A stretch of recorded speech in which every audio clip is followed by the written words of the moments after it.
آج دین ہے اس شاہ کا، اس بادشاہ کا دین ہے کہ جس کے صدقے تمام اولیاء کو ولایت ملتی ہے. اگر جن کا دستخط نہ ہو، جن کا دستخط نہ ہو، چاہے کتنا بھی بڑا پرہیزگار متقی ہو، اللہ کا قرب حاصل کرنا چاہتا ہو، اگر دستخط شیخ عبد القادر جیلانی کا نہیں ہے، چاہے کتنا بھی بڑا متقی ہو، متقی بن سکتا ہے، اللہ کا ولی نہیں بن سکتا. اللہ کا ولی اور ولایت حاصل کرنے کے لیے حضرت شیخ سیدنا عبد القادر جیلانی کا دستخط ہونا ضروری ہے. اور حضرت شیخ سیدنا عبد القادر جیلانی جس کو دستخط کر دے، ارے شیخ کی شان یہ ہے، میرے گوشت کی شان یہ ہے کہ اگر وہ چور کو دستخط کر دے، اللہ اس کو اپنا قطب بنا لے. ہاں، اگر چور کو دستخط کر دے، ارے چور کو مجرم بھی، چور جیسے مجرم کو پولیس اپنے تھانے میں رکھ کر، جیل قید خانے میں رکھ کر کئی سالوں تک اس کی مار پیٹ کرے، اس کی پٹائی کرے، پھر بھی اس چور سے ایک اچھا انسان، شریف انسان نہیں بنا سکتی.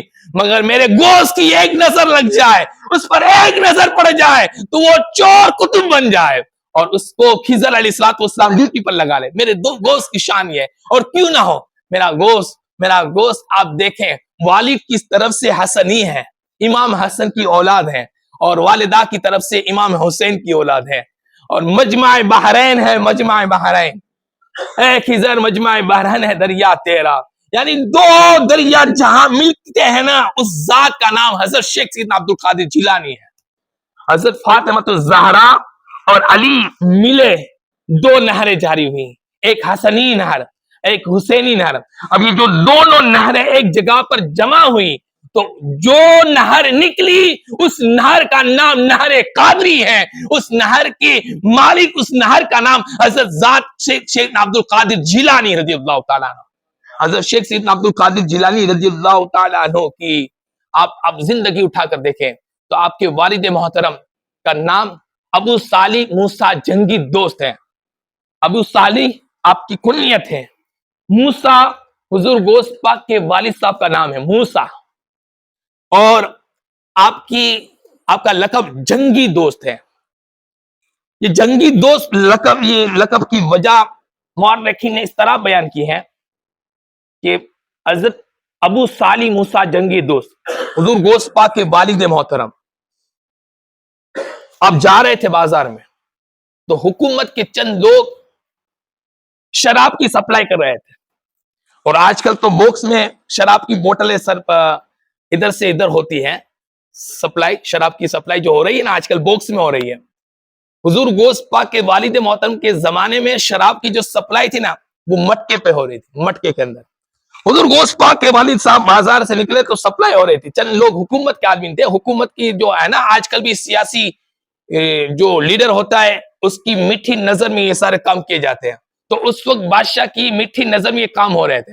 حضرت موسیٰ جنگی دوست ہے نا، ابو صالح موسیٰ جنگی دوست گوشت پاک کے والد صاحب، آپ نے دیکھا نا مکے کے اندر شراب جا رہی ہے، غصے میں آپ جلال میں آ گئے کہ حرام شے، اور وہ بھی میرے شہر میں، اور اس طرح ظاہر میں سپلائی ہو رہی ہے حکومت کی میٹھی نظر میں. آپ کو جلال آ گیا. ہاں گوشت پاک کے والد صاحب کی بات کرتا ہوں. ہاں، میں ان سنیوں کو بتاتا ہوں جو آج کل گوشت پاک کی نیاز بھی کرتے ہیں اور شراب کا دھندا بھی کرتے ہیں. ہاں، شراب کا بزنس بھی کرتے ہیں اور گوشت پاک کی نیاز کرتے ہیں. ہاں، آپ گوشت پاک کی نیاز بعد میں کرنا. آپ کو نیاز کرنی ہے نا تو پہلے گوشت پاک کے والد کی زندگی کو اٹھا کر دیکھیں. جب والد کو دیکھیں نا، گوشت پاک جب بیٹا غوث اعظم ہو نا تو ایسے نہیں بنتا ہے. حضرت شیخ ابو صالح موسیٰ جنگی دوست فرماتے ہیں، میں نے حکومت کی میٹھی نظر پر شراب کو سپلائی ہوتے دیکھا، مجھے جلال آ گیا.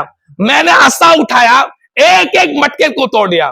نکمو، مجرمو، میرے نانا رسول اللہ کا صدقہ کھاتے ہو اور رسول اللہ کے شریعت کے فرمان، حضور کی شریعت کے حکم کے خلاف کام کرتے ہو، ہماری سوسائٹی کے نوجوانوں کی زندگیوں کو خراب کرتے ہو، میرے شہر کو پامال کرتے ہو، میرے شہر کو برباد کرتے ہو، میرے نوجوان کی نسلوں کو، میرے نوجوانوں کی زندگیوں کو برباد کرتے ہو. ایسا کر کے شراب کے جتنے مٹکے تھے نا سب توڑ دیے. جب سب توڑ دیا نا تو حکومت کے لوگ تھے، بادشاہ کے پاس گئے. یہ آج کل تو سیاسی یہ ووٹنگ سے ہوتا ہے، پہلے تو بادشاہ کا زمانہ تھا نا، یہ بادشاہ کا. آج بھی جو صاحب گلف ایریوں میں دیکھ لیں تو لوگ جو حکومت کے لوگ تھے نا وہ بادشاہ کے پاس گئے. اب جب بادشاہ کے پاس جاتے ہیں نا تو عاجزی اتنی بڑھا دیتے نا اور اس کی واہ واہی اور اس کی اتنی چاپلوسی کرتے نا, اتنی چاپلوسی کی نا, تو بادشاہ کو حضرت ابو صالح موسیٰ جنگی دوست یعنی حضور غوث پاک کے خلاف اتنا ورگلایا, اتنا ورگلایا, اتنے کان بھرے کہ بادشاہ جلال میں آ کے کہتا ہے کہ ابو صالح موسیٰ جنگی دوست کون ہے جو میری حکومت کے میرے خلاف میرے لوگوں کو تکلیف پہنچائے, بلایا جائے. ابو صالح موسیٰ جنگی دوست کو آئے حکومت کے لوگ اٹھا کر آپ کو لے کر آئے بادشاہ کے پاس, بادشاہ کے سامنے, اور یہ حضرت ابو صالح موسیٰ جنگی دوست, یہ بھائی تو حکومت کا بادشاہ ہے, یہ وہ ذات ہیں کہ لوگوں کے دلوں پر ان کی حکومت ہے. ہاں دیکھیں سامنے موسیٰ علی جنگی دوست ہیں, ابو صالح موسیٰ جنگی. تو بادشاہ نے کہا کہ موسیٰ جنگی دوست, تم نے ہمارے حکومت کے جو لوگ تھے جو کام کر کے یہ شراب لے کے جا رہے تھے, تم نے ان کے مٹکے توڑ دیے. کہاں میں نے مٹکے توڑ دیے. میں نہیں چاہتا ہوں کہ میرے نوجوان کی زندگیاں خراب ہوں, اور میرا شہر حضور علیہ السلام نے جس چیز کو ممنوع فرمایا, حرام فرمایا, ناپاک چیز سے میرا شہر ملوث ہو, میں نہیں چاہتا ہوں. ہاں یہ حرام چیز تھی, حرام شے تھی. میں موسیٰ جنگی دوست نے سارے مٹکوں کو توڑ دیا. یہ جلال سے آپ نے جواب دیا. تو بادشاہ کے سامنے جلال, کوئی نریندر مودی کے خلاف اگر کوئی بول دے تو کیا ہوتی ہے اس کی حالت, آپ دیکھیں نا.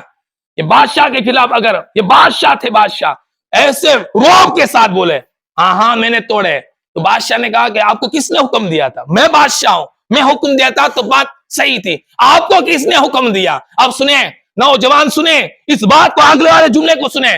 موسیٰ جنگی دوست کو بادشاہ نے کہا آپ کو کس نے حکم دیا کہ شراب کے مٹکوں کو توڑنے کا؟ کہا ہے بادشاہ جس نے تجھے بادشاہ بنایا نا اس نے مجھے حکم دیا.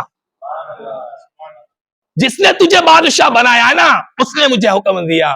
جیسے یہ جملہ سننا تھا نا, ایسا روب طاری ہوا نا بادشاہ کے دل میں, بادشاہ کانپنے لگا اور عاجزی کرنے لگا کہ ابو صالح موسیٰ جنگی دوست مجھے معاف کر دیجئے. اب میں چاہتا ہوں کہ آپ کو کسٹم کا ایک بڑا آفیسر کا عہدہ دے دو, یہ اس طرح کی جو سپلائی ہوتی ہے اس پر آپ بات نظر رکھیں, میں آپ کو یہ عہدہ دیتا ہوں. حضرت موسیٰ صالح جنگی دوست نے فرمایا کہ مجھے تیرا عہدہ نہیں چاہتا ہوں, کیونکہ میں پہلے سے اللہ تعالیٰ کے مقرر عہدے پر فائز ہوں. مجھے تیرے عہدے کی کیا ضرورت ہے, میں تو پہلے سے عہدے پر ہوں. تو حضرت ابو موسیٰ صالح, میں ان لوگوں کو کہنا چاہتا ہوں ابھی تو حضور غوث پاک کے والد پاک کی زندگی کو آپ اٹھا کر دیکھیں. کم سے کم آپ یوں سمجھتے ہو کہ باپو لوگ, بابا لوگ اور مولانا لوگوں کا کام ہی ہے بولنا, ہمیں ہمارا کام, بس ہماری نیتوں کو اللہ جانتا ہے. ارے بے شک اللہ تعالیٰ ہر ایک کی نیت کو جانتا ہے, مگر قیامت کے دن یہ نہ کہنا کہ ہمیں کوئی بتانے والا نہیں آیا تھا, کوئی سمجھانے والا نہیں آیا تھا.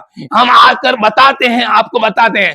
کام کرنا, نیک عمل کرنا یہ آپ کی ذمہ داری ہے, صحیح راستے پر آنا یہ آپ کی ذمہ داری ہے. اگر پھر بھی آپ ایک سر دھندلاتے رہیں اور ایک ضد ہٹ درمی کا دامن نہ چھوڑیں اور اپنے آپ کو یہ بتاتے رہیں دیکھیں خراب کام کرنے والوں نے, حرام کام کرنے والوں کو تو رمضان کا مہینہ ملا ہے, تمہیں یاد ہے, مگر تم کو یہ یاد ہے کہ وہ ایمان کے ساتھ گیا ہے کیا نہیں گیا ہے؟ اگر ایمان کے ساتھ جائے گا تب رمضان کا فائدہ پہنچے گا, اگر ایمان کے ساتھ نہیں جائے گا تو, اور ایمان اسی کا سلامت رہتا ہے. آقا علیہ الصلوۃ والسلام, حضرت اس کو امام جلال الدین سیوطی فرماتے ہیں کہ جو شراب کا عادی ہے نا, شراب پینے والا اور شراب کا بزنس کرنے والا, شراب کا عادی جو شراب پیتا ہے نا, تو اس کا ایمان پر خاتمہ نہ ہونے کا ڈر ہے.